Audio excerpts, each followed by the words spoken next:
After theory. Thus the age of extremes seems to be over, past like a spook that, in retrospect, no one any longer understands what made it powerful. Radicalism is only important in the Western Hemisphere as an aesthetic attitude, perhaps only as a philosophical habitus, but no longer as a political style. The center, the most formless of monsters, consistently understood the law of the hour. It made itself into the protagonist, even solo entertainer on the post-historical stage. Whatever it touches becomes, just like itself, docile, characterless, and despotic. Yesterday's agents of extremist impatience have become unemployed and are no longer offered any parts to play in the zeitgeist. What is called for now are resilient bores. What is expected of them is to sit around big tables to come up with the world formula of compromise. The relentlessly soft center creates hybrids out of everything. At the moment, it is still difficult to understand the significance of the caesura. For at least a century, the sense of reality has done what was necessary to situate itself at the extremes, probably because it always retained proximity to wars, because it saw war everywhere and wanted to see it everywhere. If one lived during the age of extremes, one witnessed a condition in which, as Hobbes noted, the will to contend by battle is sufficiently known. What appeared to be peace was inevitably unmasked as the false face of war. Every act of mediation, every reconciliatory gesture appeared as treason against the harsh reality of the extreme. Now, however, everything that is one-sided and exaggerated is smiled at as if it would reveal a lack of ability to understand the conditioned and meditated character of every position. Being there, Dasein, and to be in the midst of things, in der Mitte sein, mean the same thing today. Heidegger would probably say, to exist means to be put into mediocrity. In eingehalten sein in die Mittelmäßigkeit. These remarks are roughly synonymous with what modern historians, columnists, and employed specialists of the Soviet Union mean when they speak of the post-communist situation. It may legitimately be proclaimed. Pretty much everything that rushed by the audience during the last decades under the heading of post ultimately culminates in the conception of a post-communist situation, which has existed in reality since the last years of the Brezhnev era. Because the Soviet experiment was undeniably the defining political event of the 20th century, its formal end around 1991 signified the decisive caesura from which the objectively important later datings take their departure. The inflation of the prefix post, which has lasted for about 2 decades now, symbolically expresses that future energies of the culture of rage and dissidence inexorably fade away. The thesis that we are living after theory, to cite the elegant title of an essay from Terry Eagleton's pen, an essay that does not do full justice to the topic, is only sensible if one applies it to the post-communist situation. Because theory, as it is evoked by some of its disappointed lovers, is meaningless without being related to the communist utopia. If one engaged with social theory during the heyday of Marxist influences, it was necessary for substantive reasons to focus on the large picture, not in the mode of academic contemplation, to be sure, but as a participant of a military briefing and, when it became serious, even as a member of the War Council. Theory could turn into a discursive praxis of authoritative radicalism because it signified, either explicitly or discreetly, the consultation of the world revolution. That was the reason it could be recognized by its messianic vibrato even in the driest lecture. The interest in it resulted from the mostly concealed but never repudiated suggestion that there could be something like a logical Comintern, a philosophical, sociological, and psychoanalytical supervision of the great act of revenge in the name of world history. Once this spectre is discontinued, the drama and the theory are also at once finished. He who says after theory truly intends after politics. One lives after politics if one can no longer believe that what can still be done contributes to the revolution. The presentist Adventism, which had instilled its form into the pre-revolutionary and revolutionary forms of life, thus disperses. While activists were permeated by the certainty that the present would be filled with the traces of the coming, today's disenchanted live out of the conviction that the future has already been there, and nobody can bear to think of a second visit. While exercised at a certain level, theory was a radically romantic affair because, like a cultural secret service, it spied on the unconscious of the class societies in order to find out what became of the impeded desire of human beings for the other. The dossiers of these services thus always mentioned alterity. This amalgam, prominent during the Indian summer of the critical theory version of neo-Marxism, or as a theory without epithet in German and Anglo-American universities, while France added its resources of Jacobinism and formalism, was nothing but an apocalyptic semiology that contributed to a science of the crisis of the establishment. It provided the accessories necessary to observe a great politics, one always ready to interpret the emerging signs of the end of the world and the revolution of the world, or the sad failure to materialize either. After the World Bank of Rage closed down its business operations, countless ideological agencies have been drawn into a maelstrom of competition. Only a few, such as Noam Chomsky and some recent monotonous thinkers, have been almost as successful in their reconstructions as earlier generations, even if only in outside-of markets. This does not mean that other contemporaries have sunk into states of peevish inexpressiveness. It is not at all the case that we have to become silent when we want to address the mal-d'etre of our days, just because the East is no longer red. To the contrary, it is astounding how quickly the contemporary intelligentsia wanted to adapt to the situation. A situation in which there is no universally functioning depot capable of collecting rage, indignation, dissidence, subversion, and protest. And certainly there is no emission center for future projects that could convincingly transcend the actual world system. And still, wherever one evokes among intellectuals of the old school the rediscovery of the political, there is a form of homesickness or nostalgia for the old days in which one wanted to believe that the day of rage would soon come. Although the Soviet Union appeared since Stalin's death in 1953 as a morally extinct colossus, and although it had lost every attraction for dissident fantasy, its factual existence served as a guarantee that the principle of the left possessed a sort of secular manifestation. Although Jean-Paul Sartre was never a formal member of the Communist Party, he could commit himself to the leading role of the Soviet Union still in 1952. Just like the Roman Catholic Church itself, during the periods of the grossest perversions, bore witness through its mere existence to a transcendental mission, the disenchanted Eastern Bloc provided a foundation for the moral and ontological postulate that there have to be domains of possibility pointing beyond the capitalist world system. The spirit of utopia possessed more credibility than today in demanding a field left to the establishment, in which potential worlds could flourish. Back then, no one would have fallen for the simplistic slogan, "A different world is possible." The other world was in the midst of us, and it was horrible. What was called for was another otherness.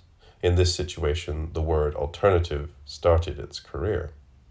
Of course, the complete absurdity and rottenness of realized socialism was apparent, but as long as the rotten and absurd complex continued to exist, the simple that of its existence provided a reason to believe that a non-perverse realization of its justified motivations would be possible.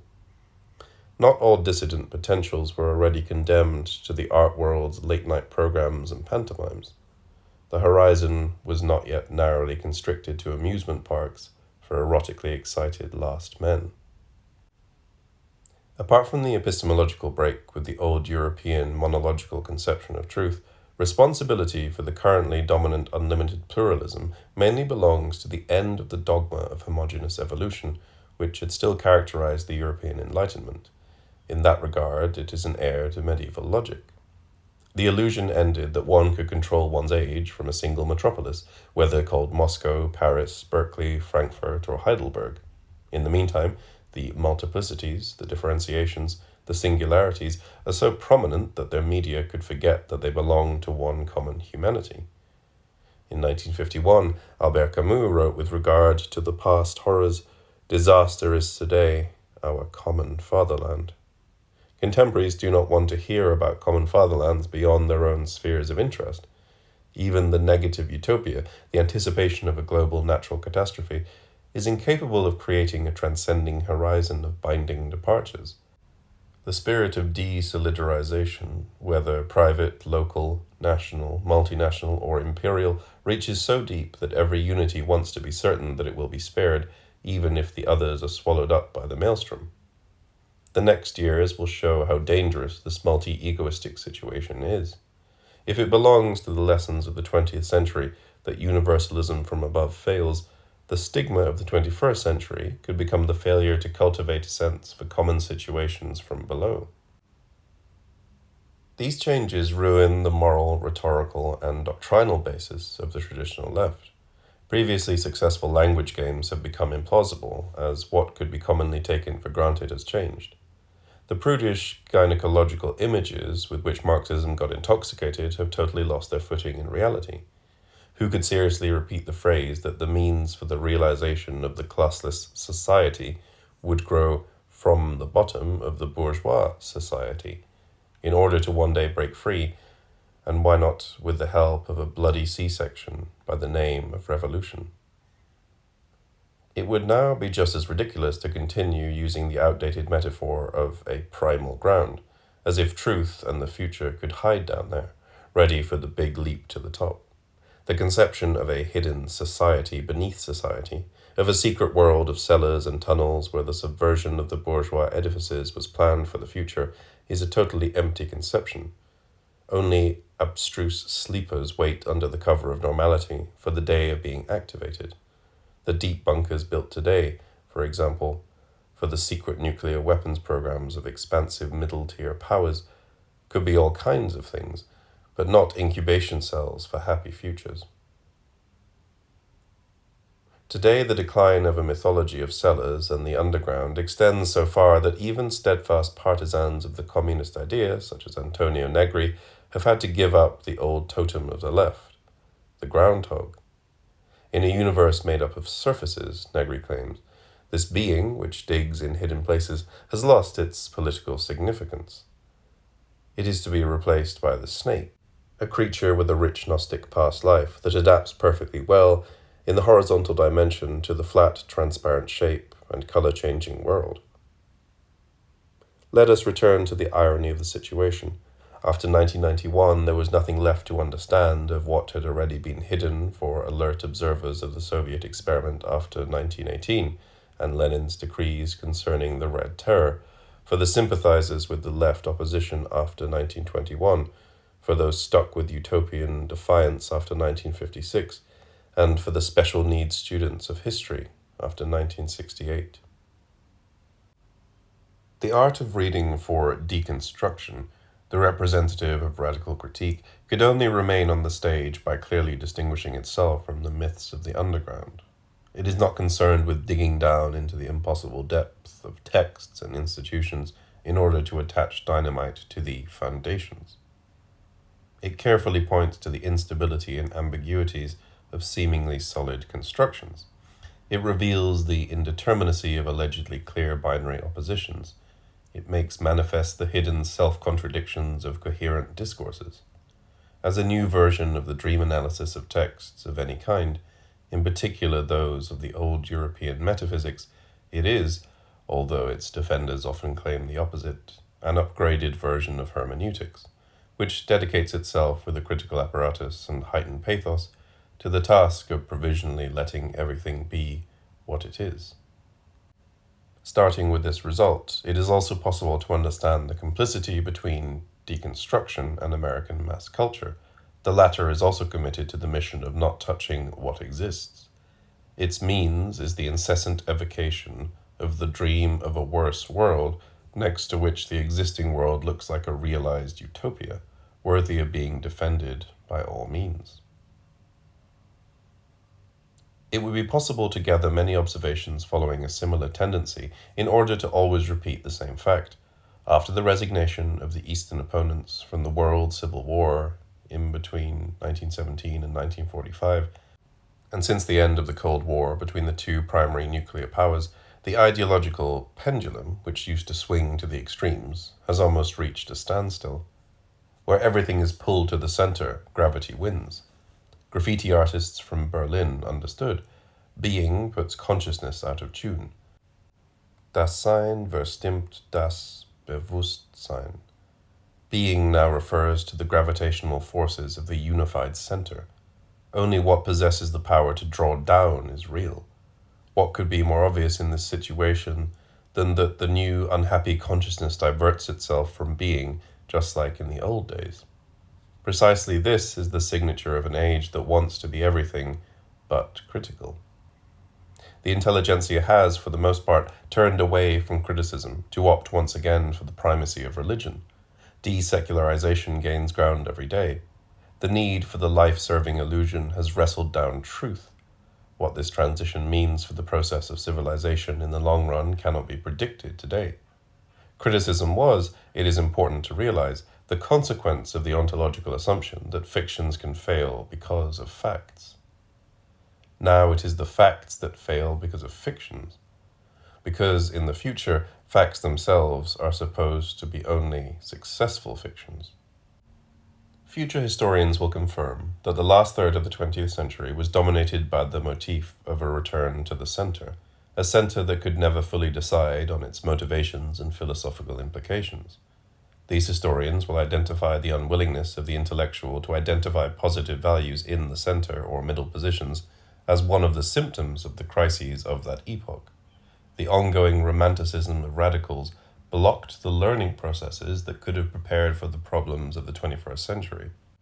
They will have to reconstruct how the decay of Western democracies came about after they more and more committed themselves to a neo-authoritarian, partially even neo-belligerent turn after 1990, and even more strongly after 2001. Returning to today's perspectives, the horizon seems still relatively open, although nobody would believe that it provides for positive medium-term outlooks.